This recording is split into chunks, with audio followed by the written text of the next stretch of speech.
I started playing. Well, I started out on the broom when I was a very small kid. I remember very vividly how I remember, just waking my brother up or my mother up to like put on the stereo, and you put the records on, and and when I was a kid, my own records, the ones that I got that I played most was Twisted Sister and Kiss and Mötley Crüe and stuff like that. And how old were you then? About 3-4 years old. So young.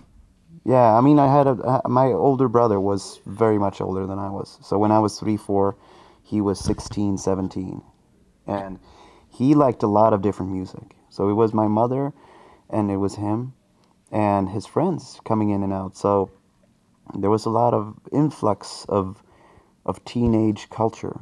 That they always rented films. Back then it was VHS, and you had to, sometimes you needed to actually rent the actual video player. That was always a very big ritual for us, and I remember big-eyed how I got to see a lot of films with them and listen to a lot of their records and listen to a lot of their music, and my brother even took me to shows sometimes. Wow. And later on, I learned that some of the shows that I went to, which was just him taking me to friends like shows, and I know that his friend so and so is playing the drums.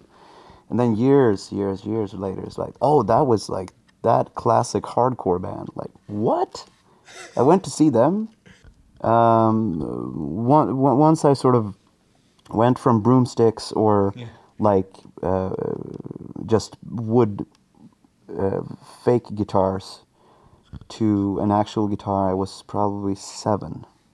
Wow, that's pretty young. Yeah. And did they have music lessons at school? In our kindergarten, we had a piano, so I played piano a lot myself. I never took lessons. I always and that sort of grew, the interest of I guess just because I never really took lessons, the way that I learned how to play was to play to records. Yeah. That's interesting. You never had guitar lessons yourself? No, not really. I mean, maybe you've had like a trade. You sit down with someone and someone shows you a new lick, or can you just teach me how to do that thing? From a songwriting point of view, it's very hard to ignore the pop world. Yeah.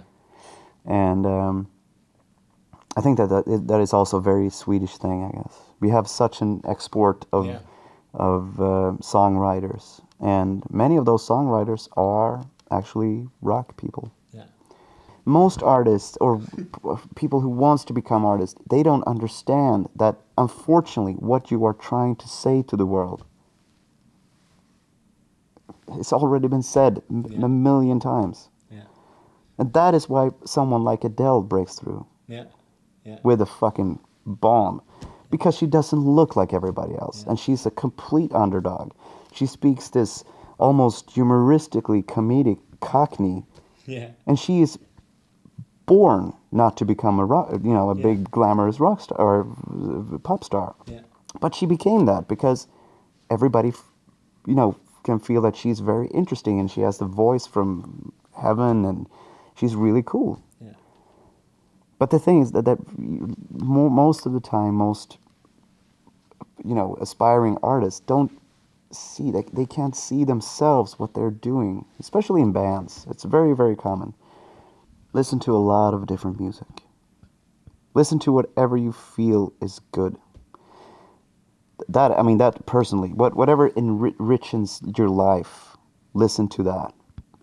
Don't get stuck in styles and that and dogmas that way. And when you're trying to write music, if you have a favorite band, or especially if that favorite band is very contemporary, maybe you should try to find another influence, because it is so common that you get stuck in whatever happened just a year ago. Yeah. Something that's on the radio, and you copy that. Yeah. And you can do that as much as you want if you want to keep doing it at home.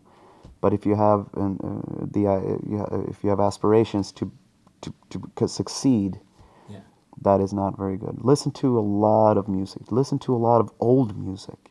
And pick and mix whatever you like, and try to not to copy one thing.